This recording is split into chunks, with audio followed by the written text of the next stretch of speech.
When you see an avoidant, after no contact, they'll do this instantly. It happens when you least expect it, not on an anniversary, but a completely random Tuesday afternoon, a crowded coffee shop or a busy street you have walked 100 times before.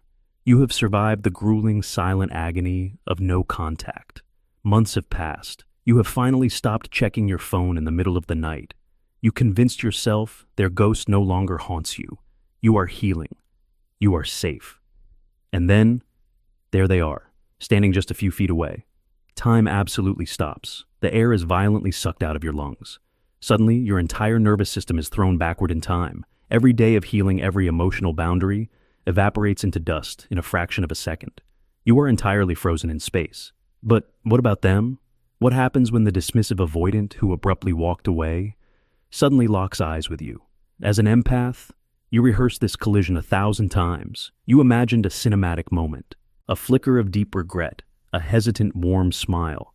You expected them to look at you and remember the love. But that is not what happens. Instead, you get a reaction so chilling it makes you question your own sanity. You witness a terrifying emotional shift that takes less than a single heartbeat.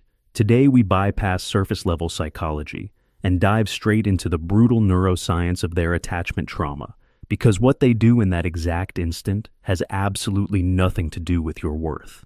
It is a deeply wired primitive survival mechanism. When their eyes meet yours, they do not see a lost soulmate. In that exact millisecond, their brain registers you as a severe incoming emotional threat. The automatic defense sequence that initiates is designed to shut you out instantly. Let us dissect exactly what they do in that first second, and why this painful reaction is proof of their deeply fractured internal world. 100 milliseconds. That is how long it takes the human brain to process a familiar face, a fraction of a single second. When your eyes finally lock, two entirely different biological events occur. For the empath, your nervous system desperately scans for a spark of connection. Your brain floods with the devastating grief of the breakup and a sudden sharp hit of dopamine. You are silently pleading for validation, for them to acknowledge what you once had. But inside the skull of the dismissive avoidant, a radically different, highly primitive chain reaction ignites. To understand this painful reaction, you must trade the lens of romance for the cold lens of neuroscience. Deep inside the brain lies the amygdala, the body's ultimate smoke detector. A securely attached person can regulate this alarm system, allowing them to offer a warm greeting. But the avoidant brain is wired by deep unhealed trauma. To them, intimacy and emotional vulnerability were never coded as safe. They were coded as a profound threat to their emotional survival. So, in that exact millisecond, their amygdala does not register a lost love. It registers an apex predator, a massive, overwhelming psychological danger. Their brain essentially screams, "Incoming threat, shields up." This is the amygdala hijack, before they can even form a conscious thought. A massive cocktail of cortisol and adrenaline is dumped into their bloodstream. Their very first involuntary biological reaction is the freeze response. Watch them closely in that first raw second. You will see the imperceptible deer in the headlights look, the slight stiffening of the spine. They are quite literally paralyzed by a sudden surge of internal panic. You are hoping they are feeling the agonizing weight of regret. But the brutal scientific reality is that their prefrontal cortex has gone completely offline. They are biologically incapable of accessing warm, nostalgic memories because their brain is fiercely occupied with sheer survival. To their nervous system, the history of your love is irrelevant. The only thing that matters is neutralizing the threat you represent. You represent the feelings they buried, the profound emotional depth that terrifies them. Overwhelmed by your presence, their nervous system triggers the ultimate defense mechanism to protect them from feeling anything at all, an instant impenetrable wall of ice. The involuntary freeze, the biological glitch we just talked about, lasts only for a fraction of a second. It is a microscopic window where their true vulnerability is exposed. But before you can even fully process that split second of panic, the vault violently slams shut. The amygdala sounds the alarm, and their psyche instantly deploys its ultimate impenetrable shield, the mask of indifference. Have you ever looked deep into the eyes of someone you used to share your most intimate secrets with? Someone whose body you knew by heart, and felt like you were staring into the eyes of a complete stranger? It is one of the most profoundly lonely, deeply disorienting experiences a human being can endure. You say hello. Their mouth moves, they reply, but their voice is completely devoid of its usual melody. It is chillingly flat. It is monotone.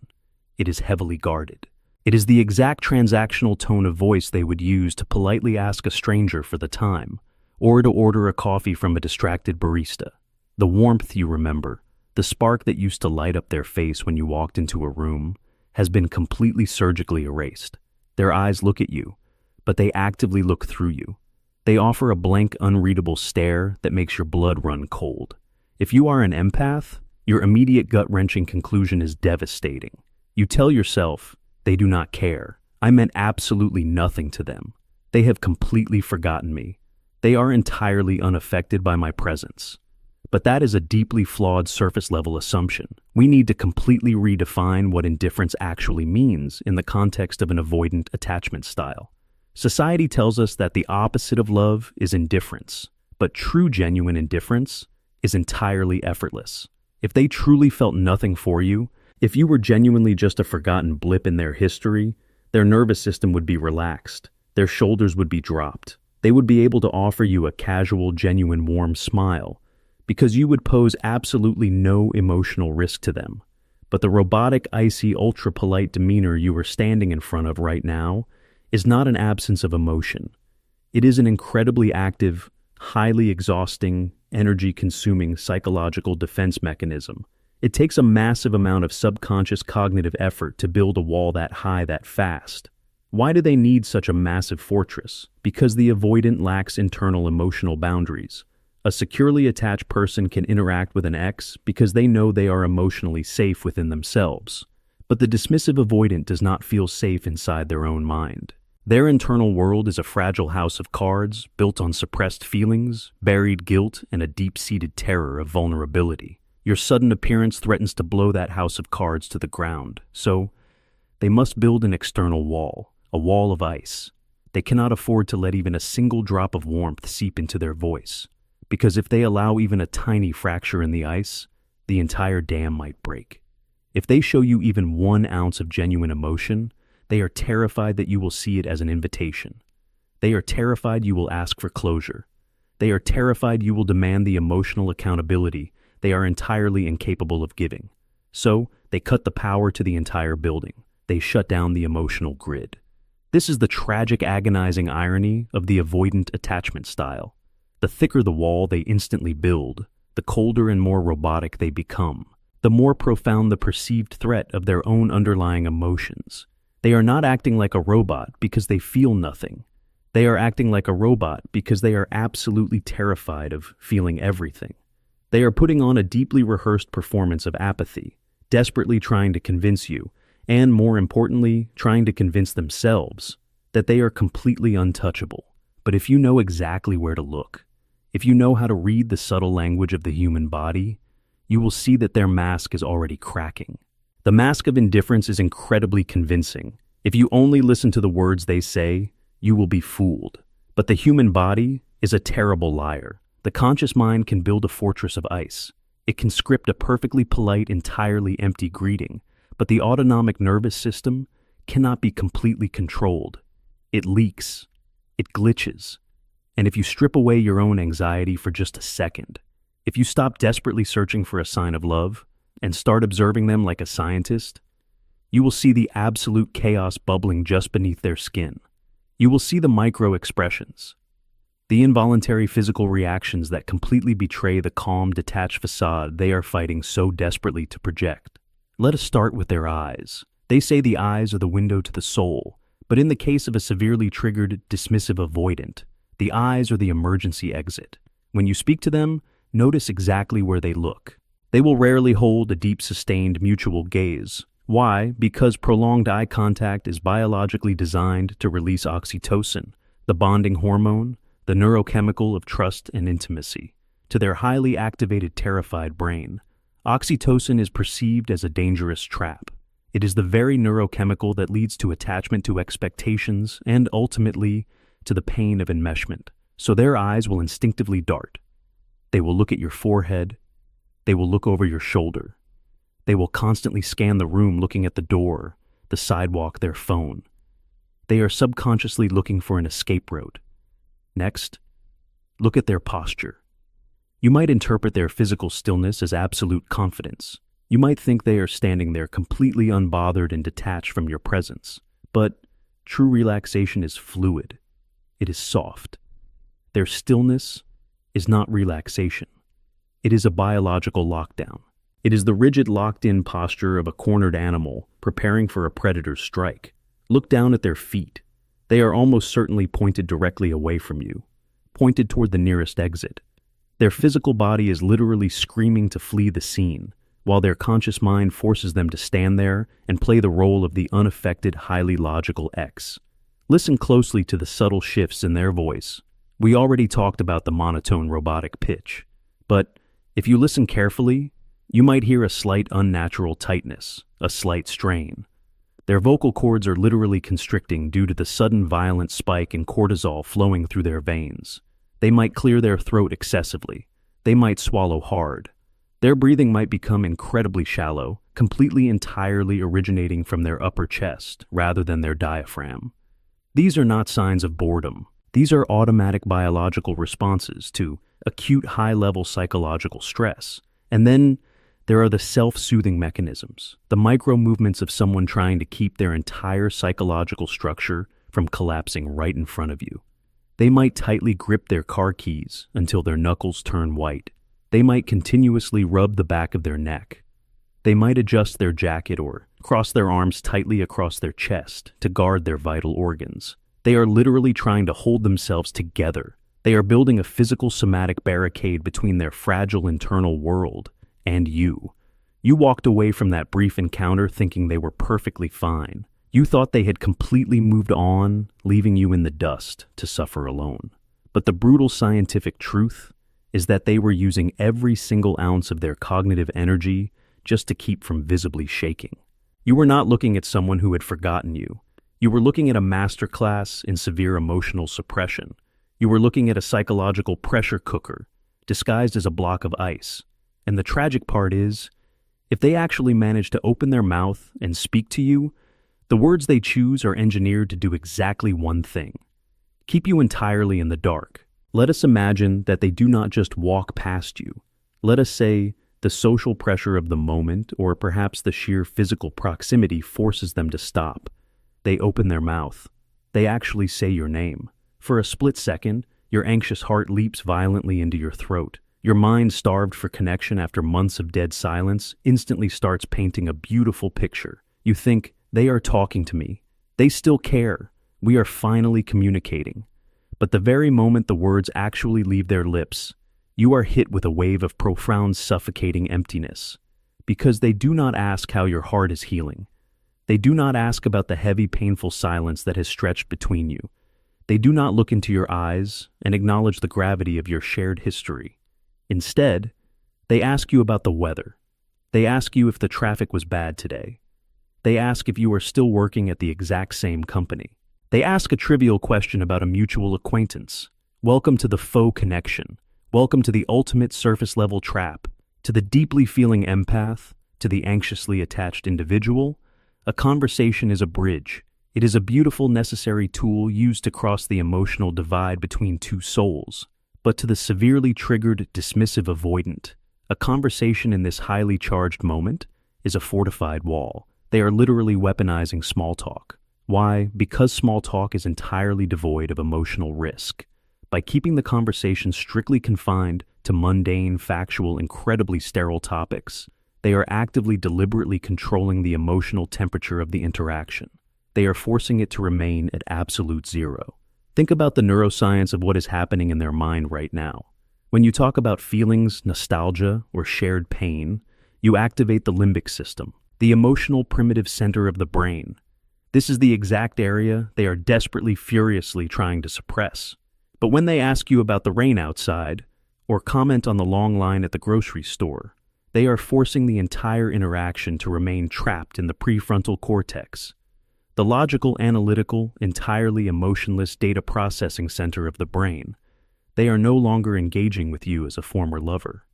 They are engaging with you as if you are simply exchanging meaningless data points. You are suddenly no longer the person who knows their deepest, darkest fears.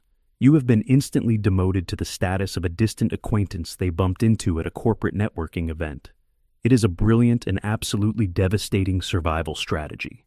Because if they can keep you talking about surface-level trivia, they completely strip you of the opportunity to ask the real questions.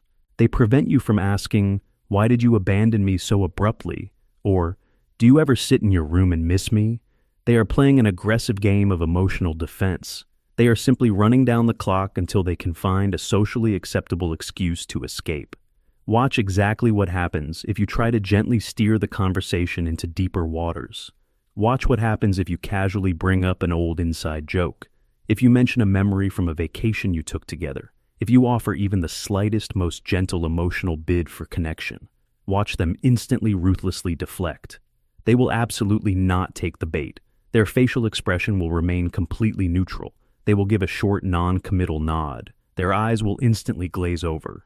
They might even physically take half a step backward to re-establish the distance. And they will immediately pivot back to the safest, driest topic available. They will say, "Yeah, that was a long time ago. Anyway, I actually have a meeting to get to. I should probably run." They give you the customer service voice, the polite, entirely detached, perfectly scripted sign-off. And you are left standing there completely shattered in the middle of a crowded room. You walked into that brief conversation hoping for a single drop of water in the desert. And you walked out feeling infinitely more dehydrated, more empty and more invisible than you did during the hardest days of no contact. Because interacting with their tightly secured mask is far more agonizing than the silence itself. It forces you to witness in brutal real time the active suppression of everything you once meant to them. But how do they actually do it? How do they stand right in front of a person they once loved deeply and completely erase the emotional connection on the spot? What exact narrative are they furiously repeating inside their head? To justify this brutal emotional amputation, how do they do it? How do they stand right in front of you, look directly into the eyes of someone who used to know the deepest rhythm of their heart, and actively, ruthlessly erase the connection? To understand this, you have to understand one of the most powerful destructive mechanisms in all of attachment theory, the deactivating strategy. A deactivating strategy is not a conscious choice. It is a highly sophisticated, deeply ingrained psychological software program. It runs entirely in the background of the dismissive avoidance mind, and its singular, relentless purpose is to sever attachment, to kill intimacy before intimacy can kill them. When you are standing there in front of them, your brain is doing something incredibly beautiful and incredibly painful. Your brain, the brain of an empath, is frantically pulling up the highlight reel. You are remembering the late-night conversations, the way they held you when you cried, the intoxicating safety you felt in their arms. You are flooding your own system with the warm, golden memories of what you once were. You are doing this because you are desperately trying to build a bridge back to them, but their brain is doing the exact terrifying opposite. Their brain is engaging in real-time, aggressive historical revisionism. Think about the sheer psychological weight of the moment. If they allowed themselves, even for 1 second, to remember how deeply they loved you, the guilt of abandoning you would utterly crush them. The cognitive dissonance between the intense love they once felt and the icy distance they are currently enforcing would simply break their fragile internal reality. Their nervous system cannot handle that level of emotional pain. So, to survive this agonizing 60-second encounter, their brain actively scrambles the positive data. It forcefully blocks their conscious access to the happy memories stored in their limbic system. Instead, the deactivating strategy floods their mind with every single flaw you ever had. It magnifies every minor argument. It amplifies every single time you asked for reassurance, twisting it into a suffocating demand. They are standing right in front of you, looking at your face, and actively rewriting the history of your entire relationship, just to justify the coldness they are projecting. Listen to the silent, frantic narrative playing on a loop inside their head while you try to make small talk. The voice of their unhealed trauma is screaming, "They are going to trap me. They are going to ask for things I cannot give. If I open the door even an inch, they will consume my entire identity. I am only safe. I am only truly protected. when I am completely alone. This is the fundamental tragic divide between the empath and the severely dismissive avoidant. You view deep emotional connection as salvation. They view deep emotional connection as absolute suffocation. When you offer them a warm, hesitant smile, your brain is saying, I am offering you peace. I am offering you love. But their severely traumatized amygdala translates that exact same smile as a severe threat. It tells them they are laying a trap. They want to pull me back into the pressure cooker of their emotions. They are no longer looking at you and seeing a human being who loved them unconditionally. They are looking at you and seeing a massive, overwhelming obligation, a heavy, crushing expectation that they are desperate to escape. And the only way they can escape that crushing weight, the only way they can maintain their illusion of control, is to mentally shrink you down to nothing, to ruthlessly convince themselves that you do not matter, that the relationship was doomed from the beginning, that ghosting you or walking away so coldly was the most logical, rational, and necessary decision they ever made in their entire life. They are furiously writing a script in their head, right there in front of you, where they are the rational, independent survivor, and you are the dangerous emotional burden. It is a brutal, violent, invisible internal process. You cannot see the psychological warfare happening inside their skull. You only see the devastating result of it on their frozen, expressionless face. But here is the absolute truth that neuroscience demands you understand. This extreme level of emotional suppression, this furious real-time rewriting of history, requires a massive, ungodly amount of psychological energy. It is utterly exhausting, and a human brain can only hold back a flood of that magnitude for so long. Eventually, the brief conversation has to end. Eventually, they have to say their polite robotic goodbye. Eventually, they have to turn around and walk away, and that is exactly when the biological bill comes due. The polite words are spoken. The awkward, stiff goodbye is finalized. They turn their back to you. They walk out the door. They disappear into the crowd. To you, the encounter feels like a massive bleeding wound that has just been violently ripped open all over again. You go to your car. You grip the steering wheel. You completely break down. Your brain goes into terrifying overdrive. You frantically dissect every single syllable they uttered. You obsess over the exact pitch of their voice. You ask yourself 1,000 agonizing questions. Did they look sad? Why were they so cold? How can they act like I am a complete stranger?